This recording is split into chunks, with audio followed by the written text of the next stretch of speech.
반갑습니다. 오늘은 꿈의 해석과 심리에 의해 5번째 주 첫 번째 강의로서 꿈의 작업에 대해서 공부를 하겠습니다. 오늘 하는 강의와 그 다음에 다음번 강의까지 꿈의 작업을 공부할 텐데 2시간에 걸쳐서 이 꿈의 작업은 정말 어렵습니다. 그러면 어떤 점에서 어려우냐 하면은 지금부터 제가 말씀드리는 것에 이것을 귀 기울여 들어주시기 바랍니다. 여러분들이 제가 만든 꿈의 해석과 꿈의 작업의 도식에서 꿈 내용에서 꿈 사고로 가는 것을 꿈의 해석, 일종의 말하자면은 시계를 분해하는 과정이라면 우리는 오른쪽에 있었던 꿈 사고가 꿈의 원인이었구나. 이것 때문에 꿈을 꾸었구나. 이쪽이 꿈의 의미가 꿈의 원인 쪽이 됩니다. 그러면 이 꿈 내용은 꿈의 결과물로서 일종의 꿈 사고가 원인이고 꿈 내용은 결과가 되는 겁니다. 결과물이 되는 거예요.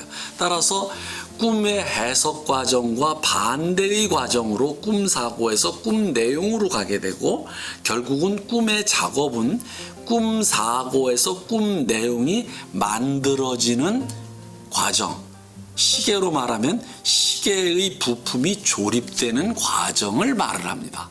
따라서 꿈의 해석과 꿈의 작업은 역과정이다. 여기까지는 여러분들 분명히 아실 겁니다. 그런데 두 번째가 무엇이 이제 왜 어렵다라고 했느냐 하면은 꿈의 해석 과정은 낮에 하고 각성 상태에서 꿈 내용에 대한 꿈 사고의 떠오르는 생각을 쫓아가는 거니까 현상적으로 우리가 분명히 의식이 됩니다. 의식이 돼요. 그러니까 낮에 하는 거니까 다 의식이 돼요. 그러나 꿈이 만들어지는 과정인 꿈 사고에서 꿈 내용으로 가는 것은 밤에 일어나기 때문에 무의식적이고 게다가 이 과정은 눈에 보이지 않습니다. 우리가 현상적으로 드러나지 않아요. 그러니까 위의 꿈의 해석 과정이 현상적으로 의식적이라고 한다면 밑에 것은 잠재적이고 무의식적인 과정으로서 밤에 이루어집니다. 그러니까 이 과정을 그럼 어떻게 할 수 있느냐 하면은 꿈의 해석의 역과정이기 때문에 꿈의 해석을 미루어서 꿈의 작업의 과정을 추리 또는 추론한다. 영어로 말하면 리즈닝 한다라고 말을 합니다. 그러니까 이 과정을 우리는 추리하는 거예요. 마치 이거와 같습니다. 여러분들 물리학이 다 실증적인 학문인 것 같지만 여러분들 잘 생각해 보십시오. 물리학에서 여러분들 빅뱅을 배웠을 겁니다. 그리고 그 빅뱅인 뭐냐면 135억 년 전에 우주의 탄생을 얘기해요. 그럼 여러분들 그것을 어떻게 실증적으로 그것을 증명해낼 수 있을까요? 못합니다. 그런데 그것을 그러면 어떻게 하느냐? 우주 팽창이 되고 있다라는 현재 우주 팽창이 되고 있다라는 것을 증명해낼 수가 있거든요. 그러면 그것을 소급적으로 팽창이 된다면은 점점 팽창이 된다면 최초에 팽창되지 않은 것으로 우리는 추리를 통해서 환원에 들어갈 수가 있습니다. 우주가 지금 팽창이 되고 있다면 역으로 그거와 마찬가지로 우리는 빅뱅을 그렇게 해서 추론을 합니다. 추론을 하는 것처럼 여기서도 꿈의 해석이라고 하는 의식의 표면에서 일어나는 일을 가지고 우리는 보이지 않는 무의식적으로 밤에 이루어지는 꿈의 작업이 어떤 것이냐를 추론하게 되는 겁니다.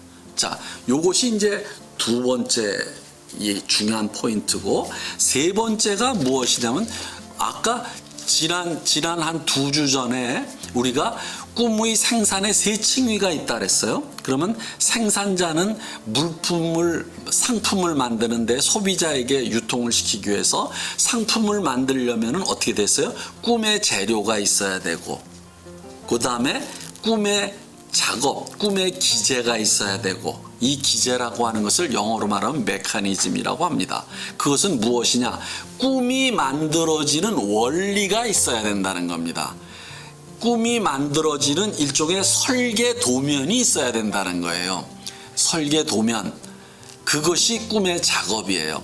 그 다음에 그것을 움직이려면 재료와 설계 도면과 함께 무엇이 에너지가 들어가죠. 그것이 꿈의 역학입니다. 그래서 우리는 지금 꿈의 작업을 할 때 꿈의 작업을 공부하는 것의 위치, 전체적인 꿈의 해석 이론에 이 꿈의 작업이 어디에 위치하는가를 정확하게 우리는 알고 있어야 됩니다. 그러면 이제 되셨죠? 꿈의 작업은 뭐예요? 꿈의 해석의 역과정으로서 꿈의 해석의 의식의 표면에서 일어나는 꿈의 해석 과정을 가지고 역으로 추리를 해서 꿈의 작업을 안다. 이것이 하나고, 두 번째가 무엇이냐면 꿈의 작업은 일종의 꿈이 만들어지는 원리로서 우리가 봤던 건물을 지을 때 일종의 설계 도면과 같은 것이다. 이런 것이 이 꿈의 작업의 중요성이다. 이렇게 되는 겁니다. 자, 그러면 이제 여러분들에게 얘기를 할 때, 그러면 프로이트가 이 꿈의 작업을 발견을 합니다. 그럼 꿈의 작업에 뭐냐면은 여러분들 꿈의 작업을 프로이트의 꿈의 해석에서 꿈의 작업에 할애하고 있는 페이지 수가 전체 한 700페이지 중에서 한 250페이지 내지 300페이지가량이 돼요.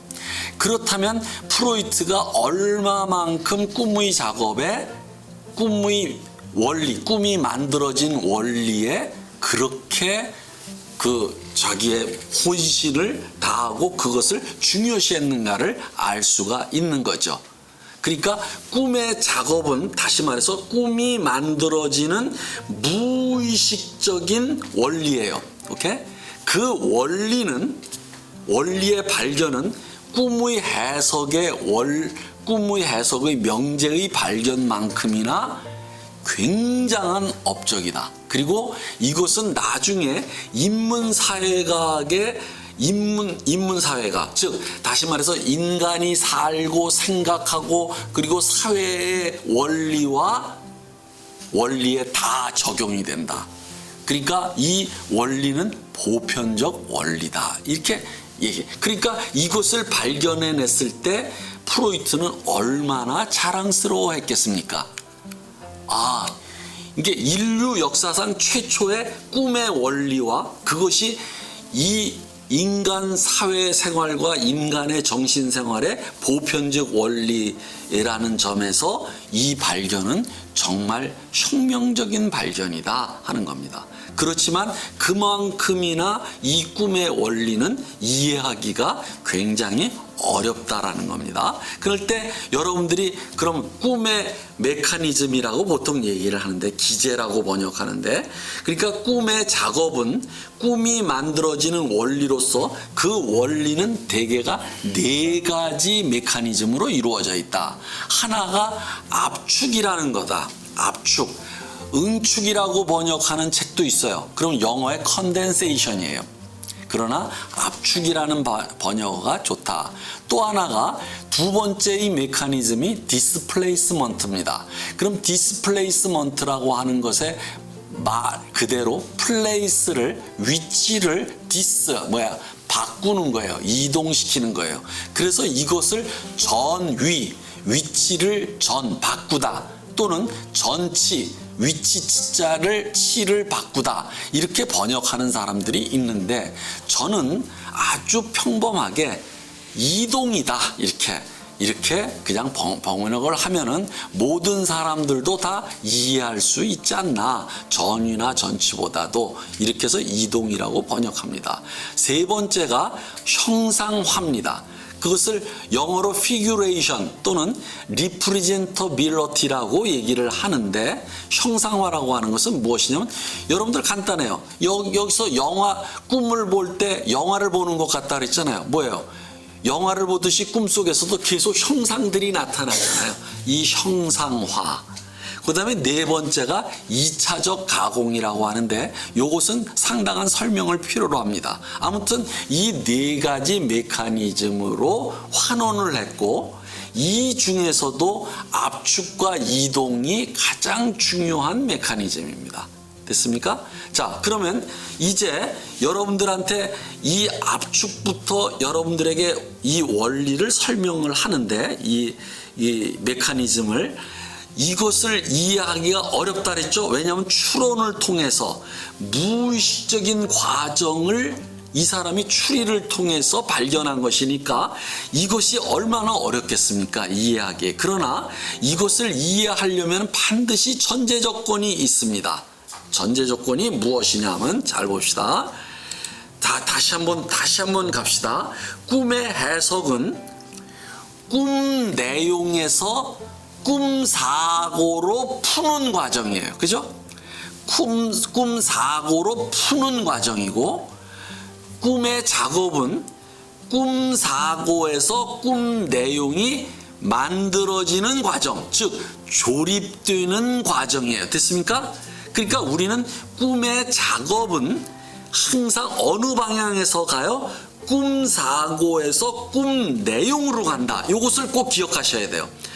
꿈 사고에서 꿈 내용이 만들어진다. 그 만들어지는 일종의 원리와 메커니즘에는 네 가지가 있다. 그럼 꿈의 해석은 다시 한번 얘기하면 꿈 내용에서 꿈 사고로 가는 거예요. 그러니까 이것은 의식적이고 뭐냐면 낮의 각성 상태에서 하는 거고 자유현상을 방법론으로 하는데 비해서 꿈 사고에서 꿈 내용으로 가는 것은 무의식적이고 밤의 수면 상태에서 일어난다. 이것은 꿈의 해석의 역과정을 추리를 통해서 이것을 발견한 것이다. 이런 아주 기본이 되는 몇 가지 전제 조건을 여러분들이 분명히 알아두고 들어가야지만 여러분들이 혼동이 없습니다. 자, 이제 들어가겠습니다. 자, 어떻게 들어가냐면은 자, 이제 압축부터 들어가겠습니다. 자, 압축을 제가 정의를 하겠습니다. 여러분들 항상 뭐든지 데피니시용이 필요합니다. 정의. 아까 꿈의 작업은 어디서부터 어디로 들어가는 거라 그랬죠? 꿈 사고에서 꿈 내용이 만들어지는 과정이에요. 그죠? 그럼 잘 봅시다. 압축은 어떤 메커니즘이고 과정이냐 하면은 작용이냐 하면 꿈 사고의 여러 요소가 됐죠? 꿈 사고의 여러 요소가 꿈 내용에서는 하나로 집약되어 나타나는 현상이에요. 자, 다시 한번 합니다. 꿈 사고의 여러 요소가 내가 지난 시간에 얘기했죠? 뭐냐면 꿈 내용을 구성 요소로 분해해서 각각의 구성 요소에서 이 뭐냐면 자유현상을 펼쳐간다. 그러면 꿈 사고가 무한히 확산될 것 같지만 하나로 수렴된다 그랬죠. 그러면 꿈 사고는 꿈 내용보다 훨씬 떠오르는 생각이 많을 수밖에 없어요. 확산적이에요. 그러니까 여러 꿈 사고의 요소가 하나로 집약된다는 것은 묶여서 하나로 꿈 내용에선 하나로 나타난다는 거예요.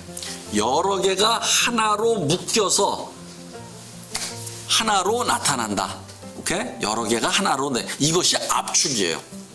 그럼 여러분들 압축이라는 말 잘 생각해 보십시오. 그럼 뭐냐면 여러 잡동사니 같은 걸 갖다가 하나로 해가지고 그냥 프레셔 있잖아요. 프레셔가 압축기죠. 압축기를 누르십시오. 그러면 하나가 돼버리죠. 그렇죠? 그거예요. 압축이요. 근데 그렇다면 이제 두 번째입니다. 여러 요소가 하나로 들어가려면 어떻게 됩니까? 공통성을 매개로 해야 되겠죠. 여러 요소들을 꿰뚫고 있는 공통성이 바로 하나의 공통성이 그것이 일리 들어가겠죠. 그렇죠? 그러니까 여러 요소를 하나로 묶는 일종의 특성은 공통성일 거라는 거예요. 그죠? 그렇죠. 그럼 이제 됐죠? 이때 꿈사고의 여러 요소는 공통된 요소가 무엇이에요? 꿈사고로 들어간다. 그러니까 공통된 요소는 선명하게 꿈 내용에 나타나겠죠. 오케이? 꿈 내용에 나타나고 그 외의 요소는 희미하게 나타나거나 지워진다. 꿈 내용에서는. 오케이?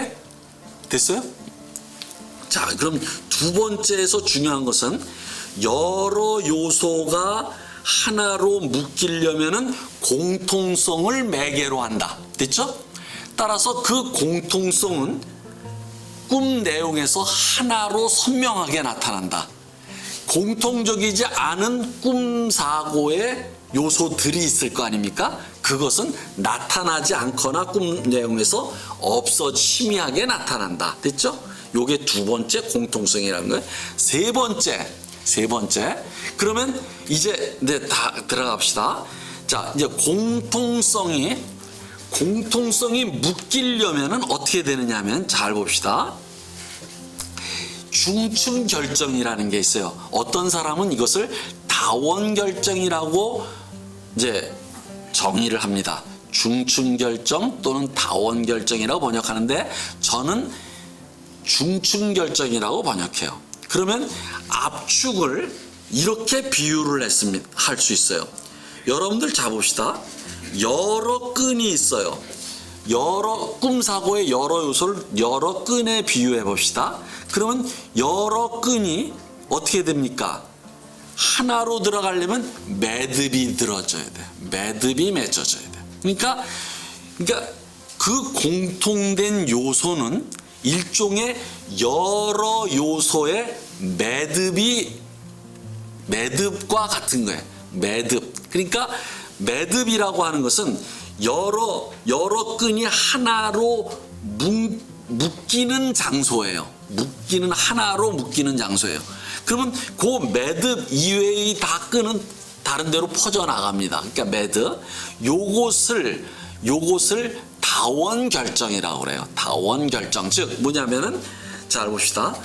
여러 노끈이 참여해서 하나의 매듭을 결정한다라는 게 다원적인 것이 다원적으로 매듭이 결정된다. 다원 결정.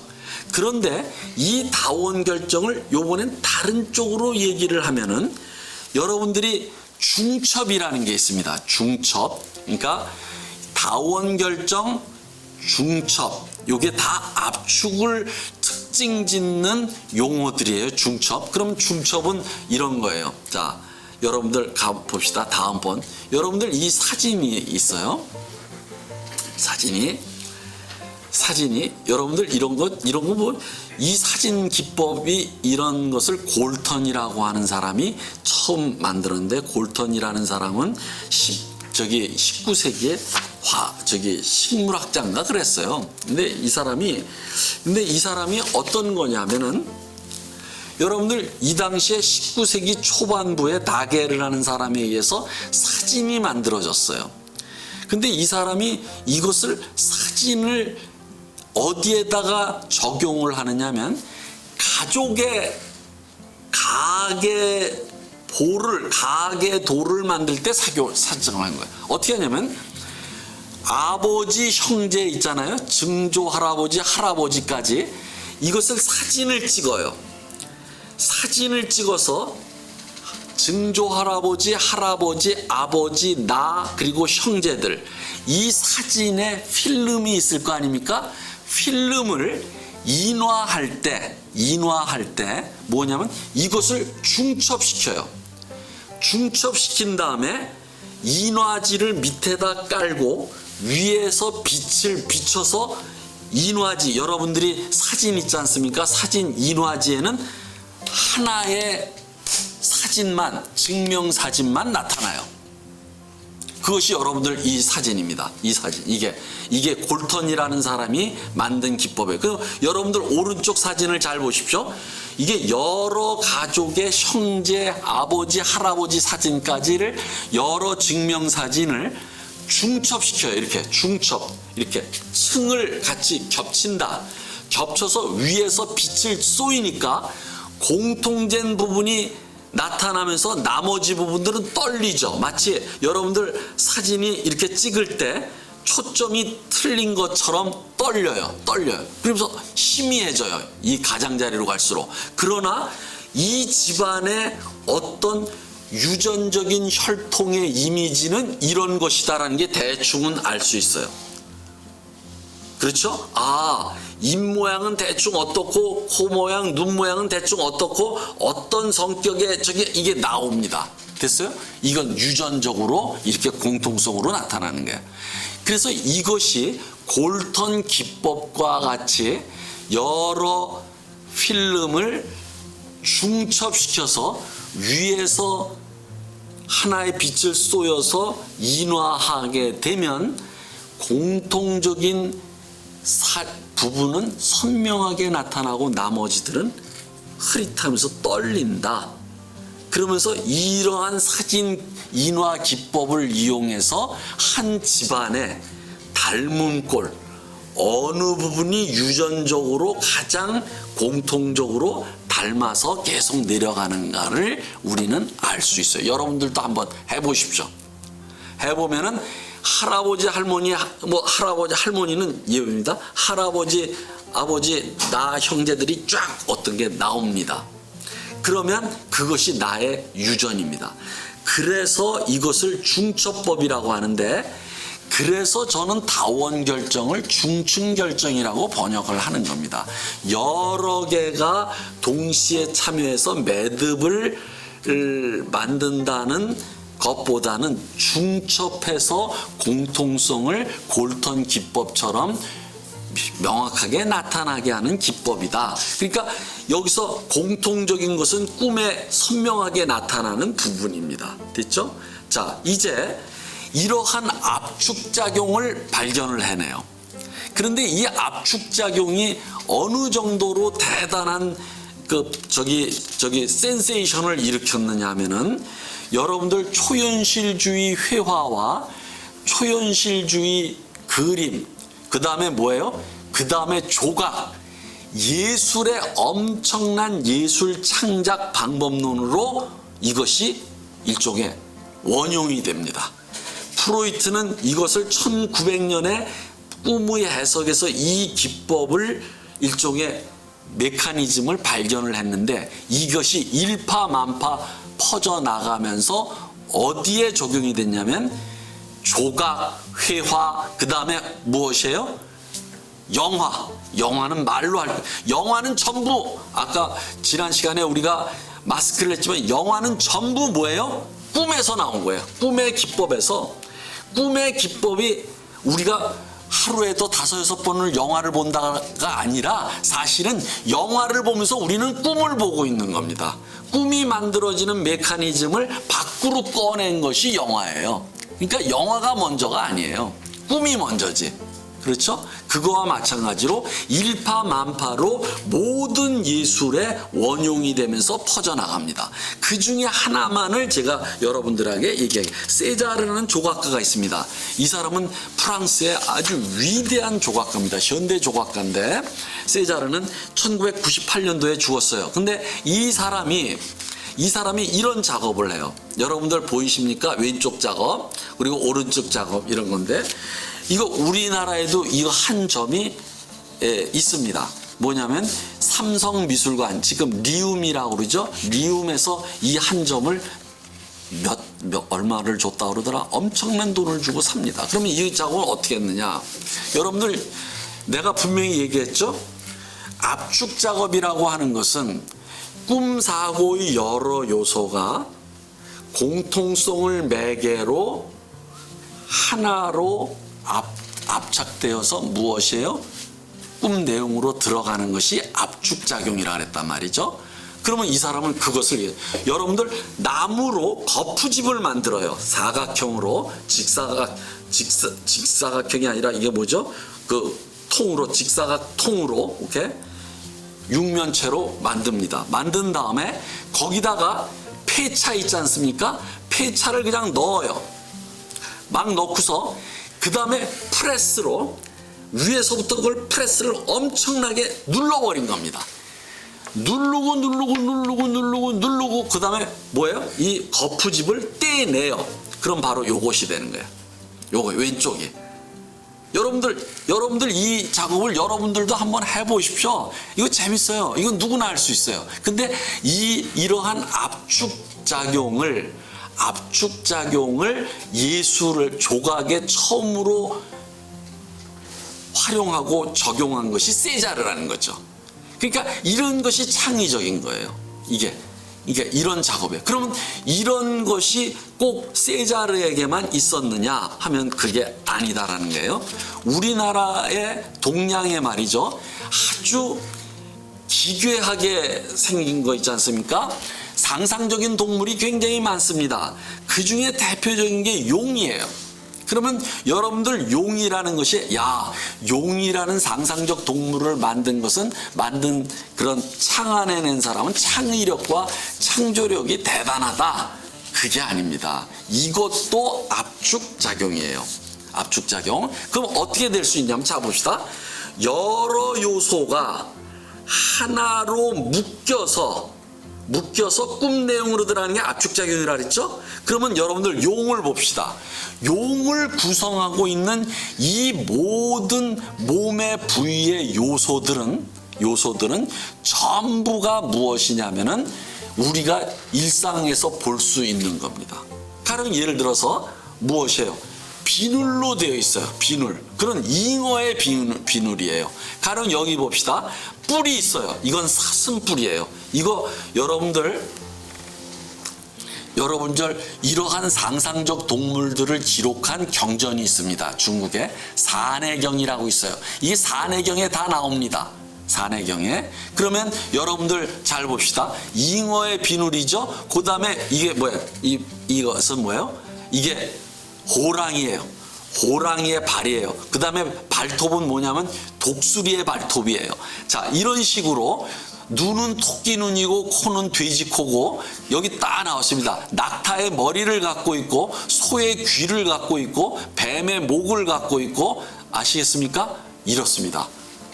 날개를 가지고 있어요. 날개. 이것은 독수리 날개. 자, 이런 식으로 우리가 이런 현실에서 볼 수 있는 여러 요소를 이렇게 하나로 압축해서 하나로 집약했죠. 그러니까 아주 이상한 괴물이 태어나는 거예요. 그러니까 이것은 이런 괴물이 있은 다음에 존재한 다음에 이런 괴물을 그리는 게 아니라 사실은 우리의 상상력이라고 하는 것이 이런 압축작용으로 이루어져 있다 하는 겁니다. 됐어요? 그러면 이제 제가 왜 이런 말을 합니까? 자, 이러한 압축작용으로 생긴 꿈 속에 나타나는 산물이 있습니다. 압축작용이 돋보이는 산물. 그게 뭐냐면 여러분들 집합인물이라는 거예요. 그럼 여러분들 집합인물이라는 것을 정의를 한번 해봅시다. 꿈 내용의 한 인물이 사실은 꿈 사고의 여러 사람의 특징이 공동으로 참여하여서 만들어진 거예요. 가령 여러분들 이런 거 있잖아요. 어젯밤에 꿈을 꿀 때는 여러분들 많이 경험하는 거예요. 꿈을 꿀 때는 내가 분명히 누나 꿈을 꾸었어. 그런데 오늘 아침 딱 깨서 보니까 어머니야. 아니면 어젯밤에 꿈을 꿀 때는 어머니라고 생각하면서 꿈을 꾸었는데 아침에 일어나니까 누나야. 이런 경험 많을 겁니다. 그러니까 꿈을 꿀 때는 A라는 사람이라고 생각했는데 꿈을 깨고 나서는 B라는 사람인 거예요. 그것이 바로 집합인물인 겁니다. A라는 사람, B라는 사람이 공동으로 참여해서 만들어진 집합인물인 겁니다. 마치 용이 집합용이듯이. 됐습니까? 그래서 프로이트는 자기 자신의 환자인 이르마의 꿈을 꿉니다. 이건 이르마의 주사의 꿈이라고 하는데 그 이르마에 대해서 자유연상을 펼치니까 꿈사고에 11명의 인물이 나타납니다. 따라서 꿈속에 나타난 이르마라고 하는 단일 인물은 꿈 내용에 나타난 그것은 11명의 꿈사고의 인물이 합쳐져서 된 겁니다. 그럼 여러분들 이렇게 생각하셔야 돼요. 그러니까 꿈속의 인물이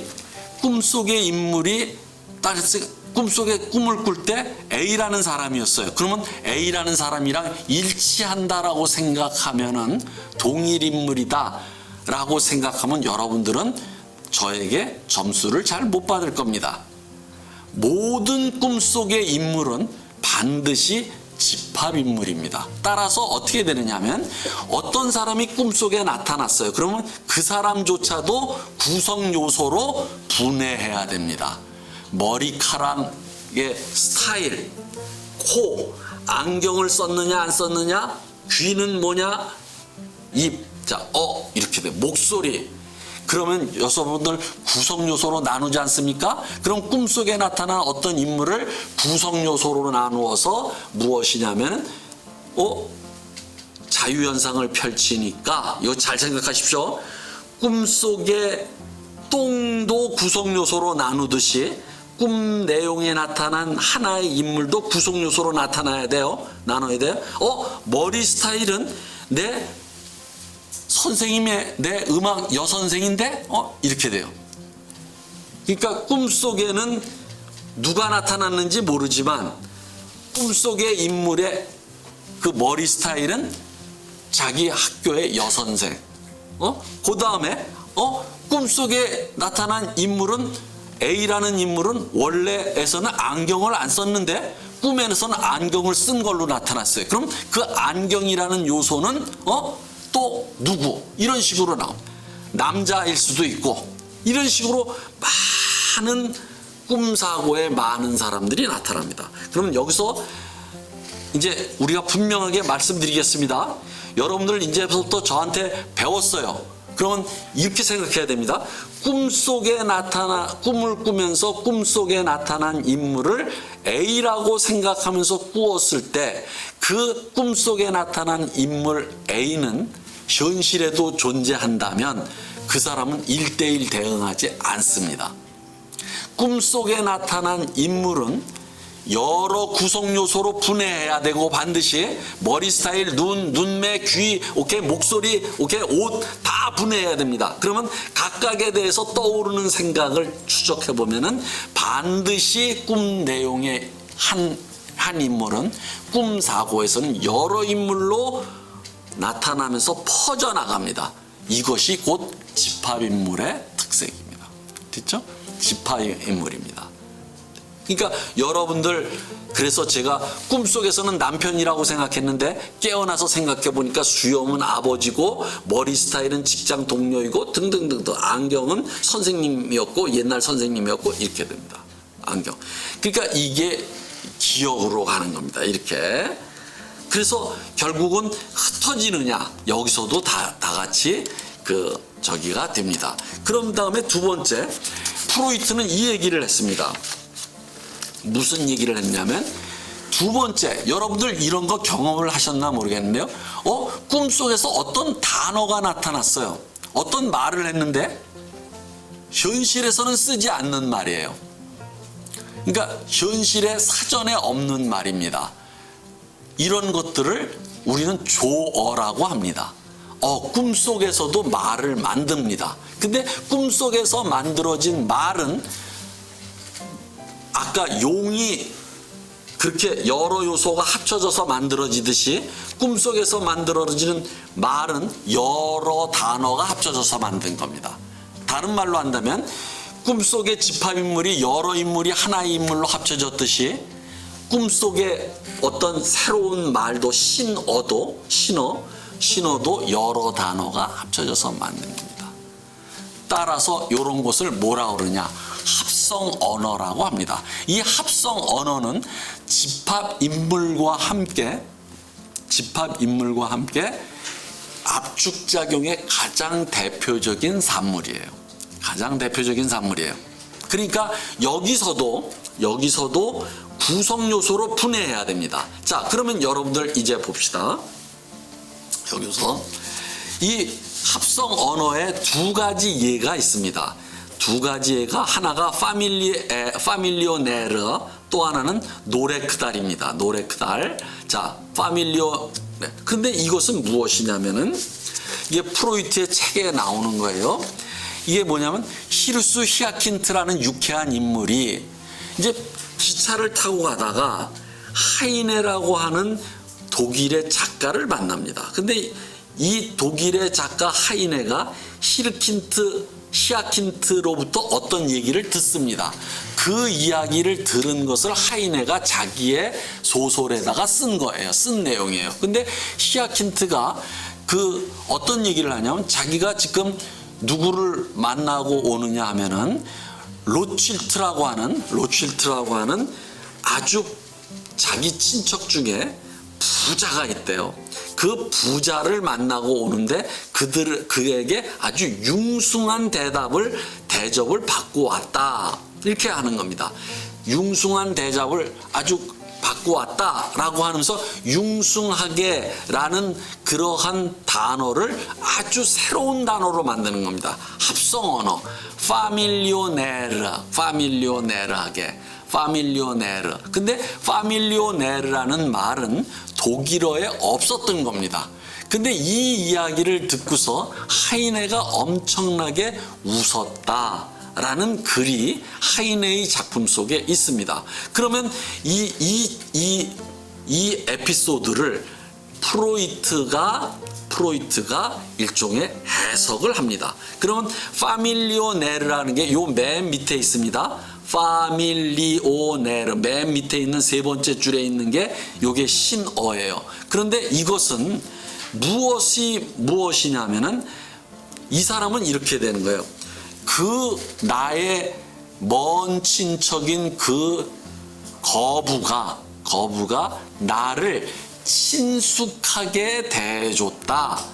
파밀리에르, 영어에 퍼밀리어 있잖아요. 그 퍼밀리어에 해당되는 것이 독일어의 파밀리에르예요. 파밀리에르.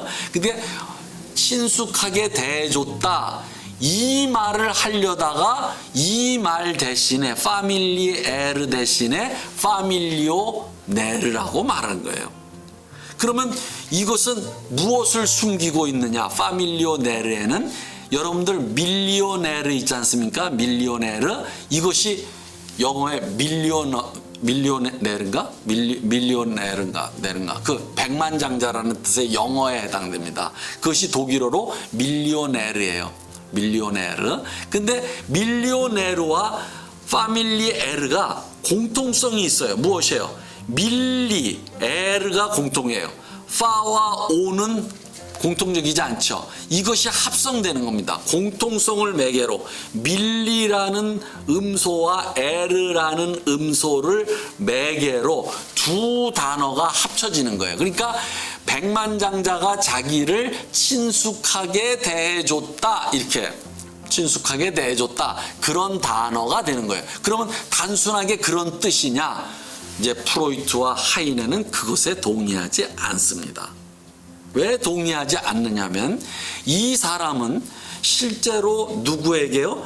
자기 먼 친척인 그 아주 부자에게 초대를 받아서 갔는데 그 부자가 로칠트가 자기 바로 옆에 앉혀서 자기를 아주 정말 잘 대해줬다. 그것에 대해서는 한편으로는 고맙고 하지만 다른 한편으로는 뭐예요? 이 로칠트라고 하는 부자가 자기가 부자가 됐다는 것을 생색내면서 아주 도도하게, 아주 친숙하게 대해주면서도 그 뒤에는 무엇이 숨어 있어요? 기분 나쁘게 자기를 약간 깔보면서, 자기를 자랑하면서, 자기를 내세우면서, 그리고 자기를 대해줬다. 그것이 기분 나쁨이 숨어 있었던 거예요. 그 숨어 있었던 억압된 감정이 억압된 감정이 이러한 신어를 타고, 오케이? 신어가 만들어지면서 이게 분출이 되는 거죠. 그렇게 여기서도 이 단어에서도 일종의 이 단어로서 소원 성취가 되고 있는 겁니다. 소원 성취가 되고 있는 것이다.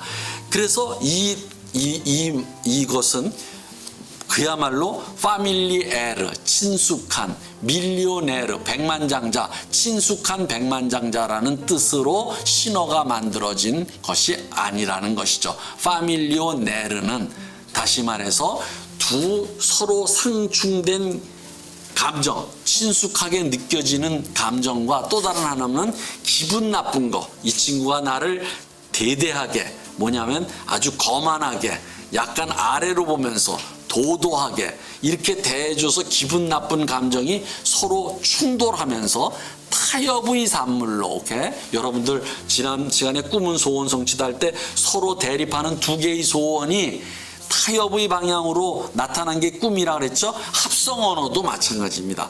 타협의 지점에서 합성 언어로 나타난 것이다. 그러면서 소원이 성취되는 것이다 하는 겁니다. 자, 이제 또 하나의 예를 들어봅시다. 노래 크다리예요. 이게 합성 언어입니다. 이거는 뭐냐면 자기가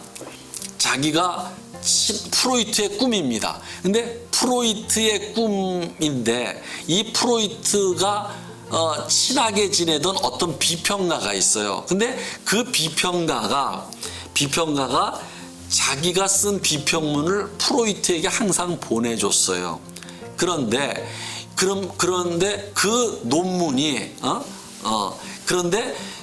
논문이 뭐냐면 비평이 어떤 논문에 대한 건데 그 논문을 굉장히 칭찬하면서 그 논문에서 이야기하고 있는 그런 생물학적인 발견이 아주 굉장한 것처럼 치부하는 그런 비평문이었어요. 오케이? 그것을 과장하는 비평문이었어요. 그런데 그 다음날 프로이트가 꿈을 꾸어요. 그러면서 그 논문에 대해서, 그 비평문에 대해서 이렇게 대단히 노래 크다란 문체다. 이러한 그 꿈을 꿉니다. 노래 크다란 문체다. 그러니까 다시 한번 얘기할게요. 어떤 사람이 생물학적인 어떤 발견을 했는데 자기가 프로이트가 친한 친구가 그 생물학적인 발견에 대해서 비평문을 쓴 것을 프로이트에게 비평문을 보내주는데 그것이 굉장히 생물학적인 발견을 칭찬하는 그런 비평문이었어요. 그런데 프로이트가 그 비평문을 보고 그 다음날 꾸었는데 이 비평문의 문체가 참 노래 크달하다. 근데 노래 크달이라는 맨 밑에 있는 단어 있지 않습니까? 맨 밑에 줄에 요 노래 크달이라는 단어는 독일어 사전에 없는 단어예요. 그러다가 이것에 대해서 자유현상을 꿈사고를 따라갔어요. 프로이트가 따라갔더니 딱 떠오르는 게 뭐냐면은 이 비평가가 옛날에 입센이 있지 않습니까? 저기 노르웨이의 극작가인 그 입센이라는 사람입니다. 입센의 작품에 대해서도 비평을 썼는데 입센의 유명한 그 극작품의 주인공 이름이 노라와 에크달이에요. 노라와 에크달. 그럼 노라와 에크달은 무엇이냐? 말하자면 여러분들 이 당시는 19세기 말서부터 20세기 초는 여자들이 굉장히 억압받는 사회였습니다. 아직까지. 그런데 그 입센은 그 소설 시극에서 무엇을 했냐면 자유부인, 여권을 아주 신장해가지고 자유롭게 활동하는 자유부인을 이제 거기서 그리고 있습니다. 아주 그 시대상과는 반대로. 그러니까 노라와 에크달에 대해서 이 비평가가 썼다는 생각이 갑자기 떠오르는 거예요. 그래서 노라와 에크달. 근데 노라 에크달 하면서 또 떠오르는 것이 무엇이냐면 이것이 대단히 과장된 문체다라고 생각을 한 거죠. 이 사람은 생물학적인 발견에 대해서 너무 과장되게 칭찬하고 있구나. 이 과장된다라는 떠오른 거예요. 그것이 독일어로는 피라미달이라고 합니다. 피라미달. 그러니까 피라미달 또는 꼴로살, 이렇게 꼴로살이라는 두 단어가 바로 독일어에서는 과장된이라는 것을 의미해요. 그런데 그 중에서 R이라는 거 있지 않습니까? 요게 AL 있지 않습니까? AL, 피라미달 할 때, 그 다음에 꼴로살 AL, 이것은 형용사의 최상의 의미를 갖고 있는 형용사에 붙이는 어미예요, 독일에서. 그러면 뭐냐면 에크달, 피라미달, 달이 AL, R, 꼴로살, AL이 공통적입니다. 그리고 노라의 아가 공통적이에요. 이런 공통적인 발음 있지 않습니까? R, 달. 요것을 매개로 하나로 합쳐버린 겁니다. 노라, 에크, 그 다음에 피라미달, 이걸 합쳐버려서 노레크달이 된 것이다. 이렇게 된 겁니다. 그러니까 여기에는 무엇이 숨어 있습니까? 그러니까 과장되다라는 걸 숨겨 있어요. 그러니까 이 사람의 논문을 비난할 수는 없고, 비난은 하고 싶고, 그러니까 이 비난하고 싶은 마음과 비난을 비난을 과장되다고 비난하고 싶은 마음과 그것을 이제 공개적으로 하지 못하는 일종의 억압하는 경향을 둘이 붙어져서 타협의 방향으로 나가서 생긴 일종의 타협의 산물이다. 꿈과 같이. 그래서 노레크달이라는 것도 타협의 산물로 생기면서 소원 성취하고 있는 것이다. 이렇게 얘기를 하고 있습니다. 자, 여기까지가 바로 꿈의 작업에서 가장 중요한 압축 작용입니다. 자, 이제 아셨죠? 그러면 여러분들에게 다시 한번 정리하면 요것만은 꼭 기억하십시오. 꿈 사고의 여러 요소가 공통성을 매개로 꿈 내용에서는 하나로 집약되어 나타나는 이런 현상, 작용, 요것을 압축작용이라고 한다. 이것은 많은 예술의 방법론으로 원형되고 있을 정도로 대단한 인간 심리와 사회의 보편적인 원리다. 이것을 여러분들 꼭 기억하십시오. 다음 시간에는 꿈의 작업의 이동과 나머지 작용에 대해서 공부하도록 하겠습니다. 감사합니다.